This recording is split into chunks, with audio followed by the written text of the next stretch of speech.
मेरी रानी बिटिया तो राज करेगी। दोस्तों, मैं आपको एक ऐसी स्टोरी सुनाने जा रही हूँ जो हर किसी को पढ़नी चाहिए। अगर आप पिता है तो अपनी बेटी के लिए पढ़े, अगर आप भाई है तो अपनी बहन के लिए, और अगर पति है तो अपनी पत्नी के लिए। ये इमोशनल स्टोरी ज़रूर पढ़े। मेरा नाम कीर्ति है, लेकिन ये कहानी मेरी नहीं बल्कि मेरी बेस्ट फ्रेंड आयशा की है। आयशा एक अपर मिडिल क्लास फैमिली से थी और बहुत चुलबुली थी। हम दोनों स्कूल में एक साथ पढ़ते थे। आयशा इतनी खूबसूरत थी कि मानो किसी फिल्म की हीरोइन हो। आयशा अपने घर की अकेली बेटी थी और इसीलिए उसे बचपन से ही खूब प्यार मिला था। एक बार मैं आयशा के घर पर थी तो उसकी माँ ने उसे डांटते हुए कहा, आयशा, पढ़ाई में भी दिल लगाया कर, वरना इस बार बीए की परीक्षा में पास नहीं होगी। उसकी माँ ने इतना कहा ही था कि आयशा के पिता बोल पड़े, अरे रहने दो तुम, मैं अपनी बिटिया के लिए सबसे अमीर घर ढूंढूंगा। मेरी बिटिया तो राज करेगी, राज। आयशा के पिता की बातों से लगता था कि वो उसकी शादी किसी बहुत बड़े घर में करेंगे। मेरी बीए की पढ़ाई ख़त्म हो गई और मैं एमए करने के लिए दूसरे शहर चली गई। अब मेरी आयशा से बात नहीं होती, लेकिन मैंने कई बार उसके बारे में सोचा था। आयशा को मिले अब 6 साल हो गए। मेरी भी शादी हो चुकी है और यकीनन आयशा की भी हो चुकी होगी। एक दिन मुझे किसी काम से बाजार के साइबर कैफ़े में जाना था। जब मैं साइबर कैफ़े के बाहर आई तो एक लड़की खड़ी थी जो बहुत ही जानी पहचानी लग रही थी। गौर से देखा तो मैं खुशी से उछल पड़ी क्योंकि ये आयशा थी।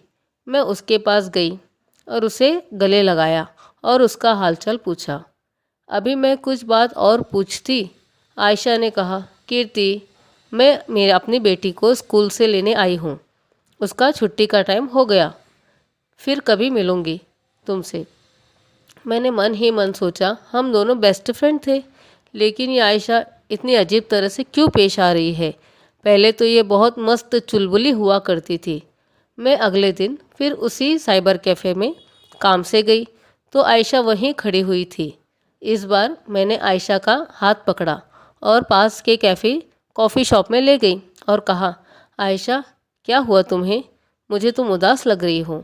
घर पर सब ठीक तो है? आयशा ने आपके मन से कुछ मुझे कहा कि हाँ, सब ठीक है, लेकिन मैं जानती थी कुछ तो गड़बड़ है। मैंने फिर उसे समझाया कि आयशा, मैं तुम्हारी बेस्ट फ्रेंड हूँ। अगर तुम अपनी प्रॉब्लम मुझे नहीं बताओगी तो किसे बताओगी? मेरे जोर देने पर आयशा ने बताया कि बीए फाइनल ईयर में मेरी शादी तय हो गई थी और मैं खुशी में अपनी बीए भी पूरी नहीं की। लड़के वालों ने झूठ बोला कि उनका खानदान बहुत अच्छा है और लड़का किसी बड़ी कंपनी में इंजीनियर है।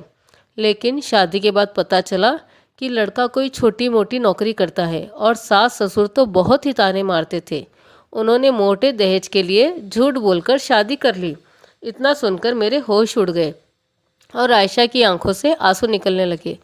उसने बताया, इतना ही नहीं, जब भी उसका पति घर आता तो शराब पीकर आता और उसे रोज़ मारता। उन्होंने मुझे घर से भी निकाल दिया, यह कहकर कि पता नहीं यह औलाद किसकी है। आयशा ने मुझे बताया कि अब वो अपने माँ के साथ रहती है और उसके पापा की डेथ हो चुकी है। उसके पापा जो बिज़नेस करते थे वो भी अब बंद हो चुका है। आयशा की ये कहानी सुनकर तो मेरे पसीने ही छूट गए। दोस्तों, हर माँ बाप हमेशा यही कोशिश करते हैं कि उनकी बेटी की शादी किसी बड़े घर में हो और वो पूरी उम्र राज करे, लेकिन कई बार किस्मत को कुछ और ही मंजूर होता है।